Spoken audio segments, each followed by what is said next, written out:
Students, welcome back to another episode of Jean Pastel's Masterclass. On tonight's episode, the art is taking a musical turn. Tonight I am bringing in one of the greatest pianists that France has ever seen. Someone who I have known for a very, very long time and has been a part of my life for a great deal of it. Students, before you and me, I'd like to introduce to you all none other than the wonderful Pippy Pogsburn. Hi, Jane. Pippi, how are you? I'm good. How are you? Good. It's so good to see you. Is this seat taken? It's all yours. How are you? I'm good. It's so good to see you. How nice to see You look wonderful. Thanks. How have you been holding up? Pretty good? Oh, just fine and dandy, you know. Yeah? Students, here is none other than the wonderful Pippy Pogsburn.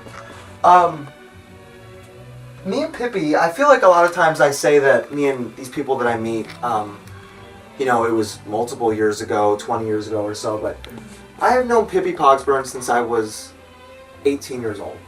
For real. 18. You're revealing your age like that. Yes. It's old. 18 years old, me and Pippy went to the same university, the Pablo Picasso School of Arts, where we both were accepted into that class through Pablo Picasso. Back in the day. It was a wonderful time. But I do remember that Pippy was always taking music classes. That was always your thing. Pippy, if you don't mind me asking, how did music start to become this important in your life? Well, if I think back to my family's bloodline, I'd say it's always been with me. Really? Mm-hmm.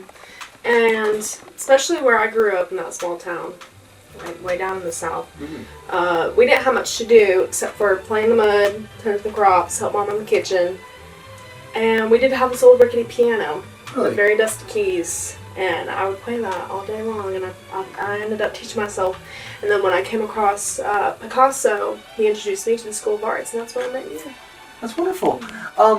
You said self-taught. I had no clue you were self-taught. Mm-hmm. I had no clue. For the most part. For Yeah? the most part, yeah. Because I can't take all the credit. Probably. I'll just wait till the cats come home, you know? Oh, a little southern metaphor. Very clever. Metaphor. Yeah, right? Oh, It's just part of my vocab. my apologies. Or vocabulary, as the city folks say. Well, speaking of dusty keys, may I say, I have something I'd like to show you. What's that? Students, every couple months, the Vineyard always likes to bring in a special drink.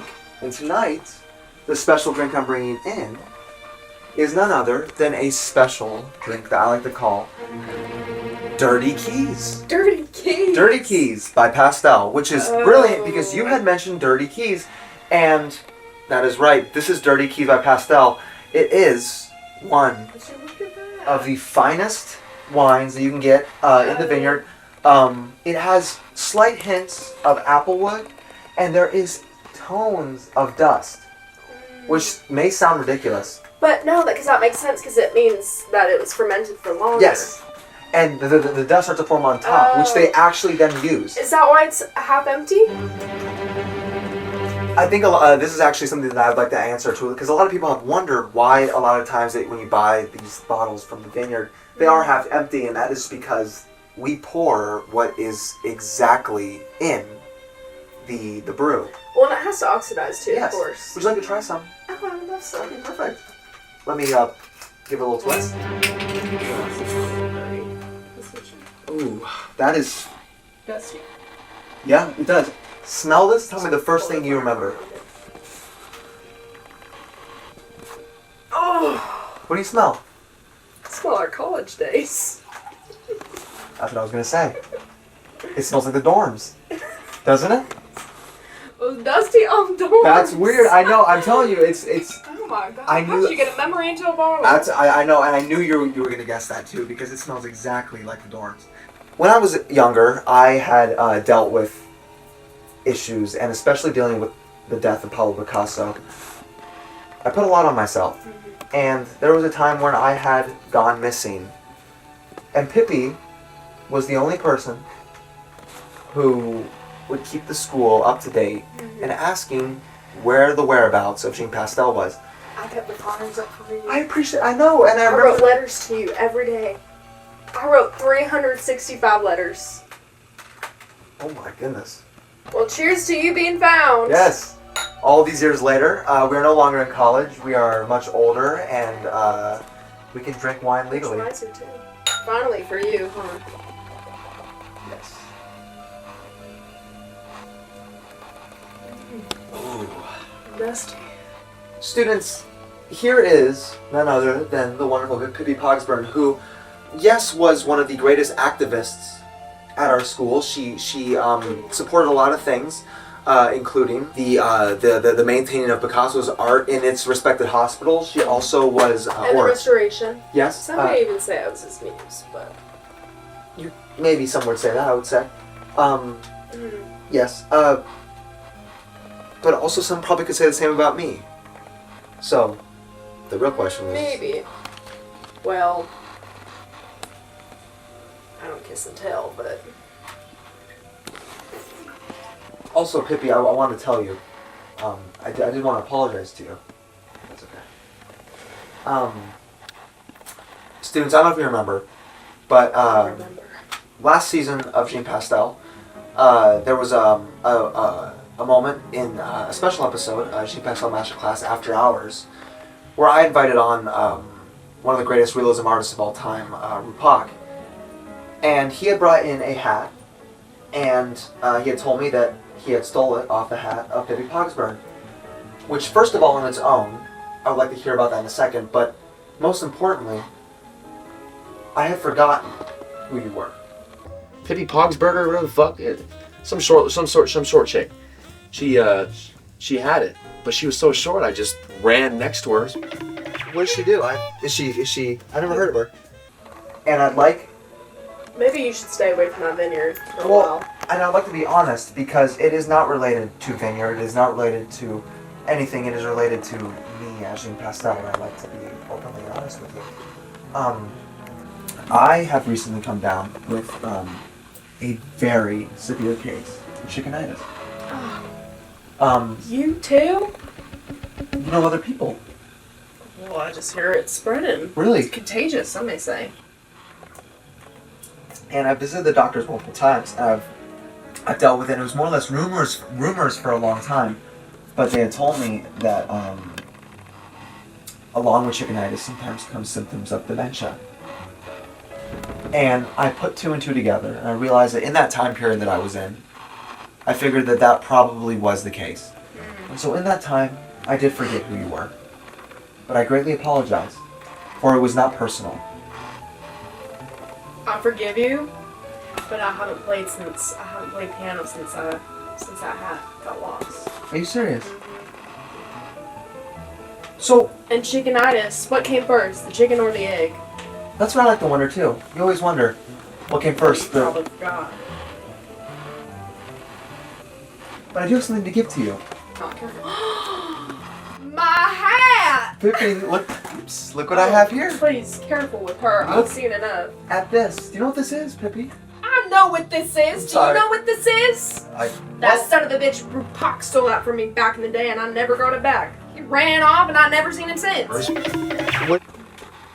Students, in a couple minutes, Pippy Pogsburn, who has won multiple talent shows at Pablo Picasso School of Arts, performed at Pablo Picasso's funeral, and today she is going to teach us about a very peculiar kind of art, one that you have to listen to. Students, this is none other than musical keys.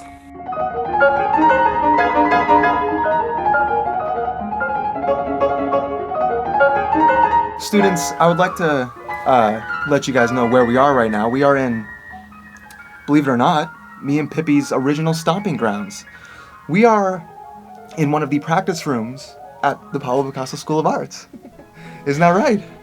And we went here, I was taught by the wonderful Pablo Picasso.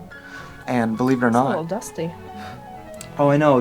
This might actually be one of the original pianos. I think it is. You know, I actually read... This is an 1820s original harpsichord, but now Kawai, they call it, is the brand. Really? Yeah. Pippy, I will say that you're wonderful piano playing. Picasso actually was also a great pianist, too. He was? Mm-hmm. Taught me everything I know. Picasso taught you the piano? Mm-hmm.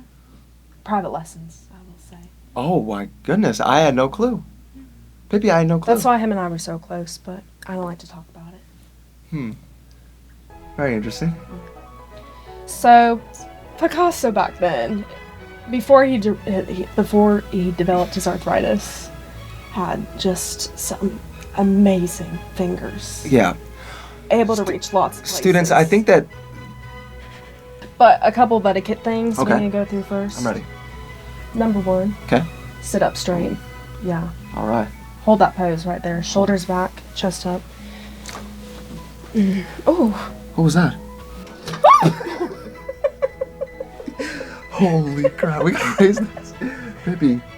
I'm sorry, Gene. I shouldn't have ate dinner before. No, I don't think that was you. I think that was a faulty wire. Whoa.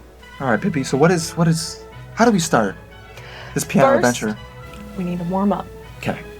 Number 1. Yeah, crack them out. For sure. Yeah, get them all loose. Number 2, we're gonna press them up against the piano just like this. Yeah.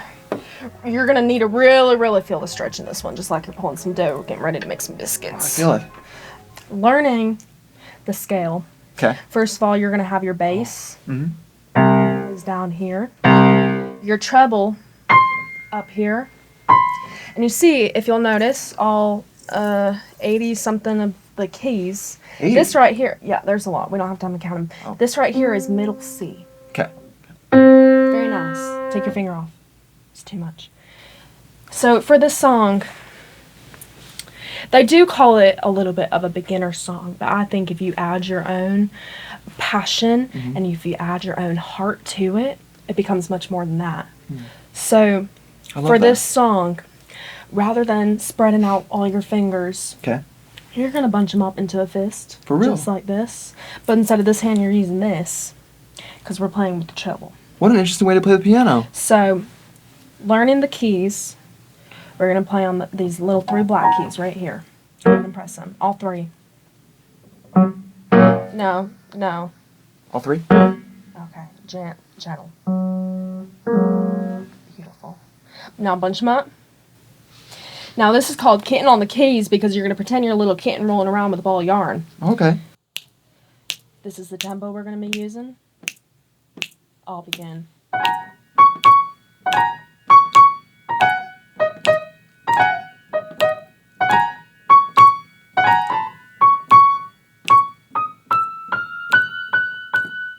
I've never heard that ending. It's like the little kitten just bouncing off. Just go Wow. chase the little birdies. Very interesting. That's like, okay. So I want Alright. you to just go ahead and give it a go. Okay.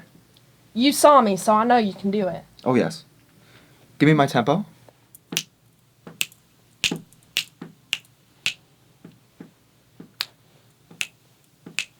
Go.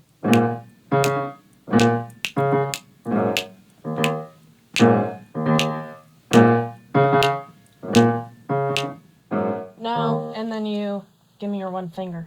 Is in piano songs, does the tempo usually change rapidly and slow down rapidly? No, it stays steady. Just like that. Okay. Like I demonstrated. Yeah. Alright. Did you get the copy that I sent you of our next song? Oh, here they are. Now, Oh my. yeah, it's intermediate, but it's okay. I'll take you step by step. Claire de Lune. By the also French artist Debussy. How do you say? Debussy. Debussy. It's a little dusty. Look at that. It raises up Okay. just a tad. So, I'll just kind of teach you the beginning of this song, and then we can just get as far as you can handle. Because I don't want your fingers to get sore, Gene. So, if you'll look at the key signature, first of all. It looks like a lot of flats. That's right. Mhm. That's right. So if you notice, there's There's 5 flats. Okay. It's gonna be G flat, A flat, B flat, and then D and E.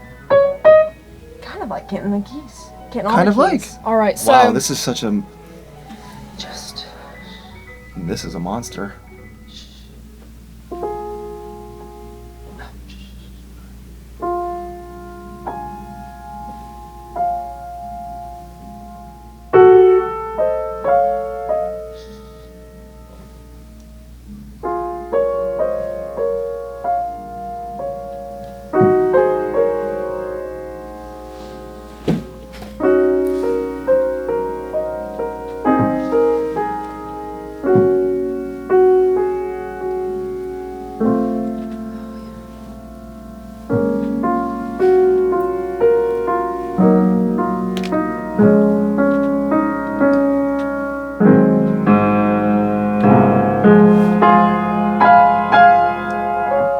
so. What do you think of that? Can you handle that? That was beautiful. I just love the way that sounded. So let's just start with the beginning. All right. Oh, no feet on the bench, please. Oh, Just okay. stand still. I hope you know that from the bottom of my heart, I'm trying my best. Oh, I can see that, Gene. Okay, I'm glad. Gene, don't worry. I'm not worried. I I'm know good. it. I know. Oh, I know it. I know. I know it.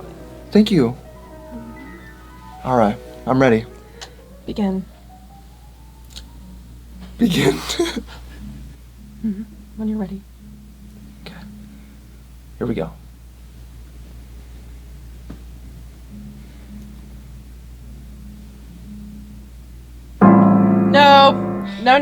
No.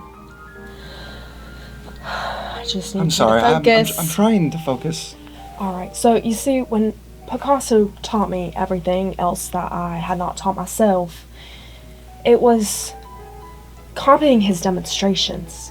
And you see, you have to be such a good observer of these things that you don't need instruction. You just Learn. the spirit of Picasso, I think, can really just let it in, Okay. let him take over, All right. and you can do it. Okay. Huh? You can do that.